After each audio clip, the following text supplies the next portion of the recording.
sta bene, molto spesso ci troviamo di fronte alla somministrazione delle terapie. Non è una cosa semplice. Le terapie per via orale devono essere date direttamente al pappagallo. Non sempre le terapie in acqua da bere o nel cibo possono essere utilizzate. Di conseguenza, un consiglio che diamo sempre ai proprietari di pappagalli giovani è quello di abituarli a prendere qualche cosa di liquido e di dolce dalla siringa, in modo che un domani, se ci dovessimo trovare di fronte alla somministrazione di terapie, possiamo farlo senza contenerlo. In molti altri casi invece ci troviamo di fronte alla somministrazione di farmaci direttamente nel becco, e adesso vi faremo vedere come si fa.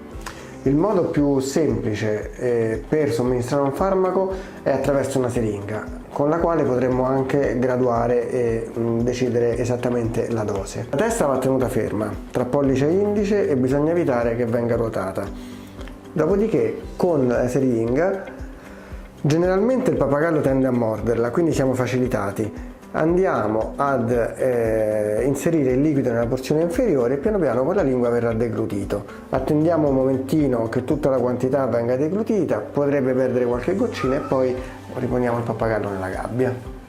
Nei casi in cui il pappagallo serra il becco e non riusciamo ad aprirlo, possiamo anche tenere fermo la porzione inferiore del becco e con la siringa spingere appena appena sulla porzione superiore. Si aprirà una piccola fessura nella quale inseriremo il farmaco. È molto importante non lasciare aria, perché altrimenti avremo difficoltà a valutare la giusta dose. Un piccolo trucco è quello di riempire e svuotare la siringa 2 o 3 volte prima di aspirare la dose che vogliamo somministrare.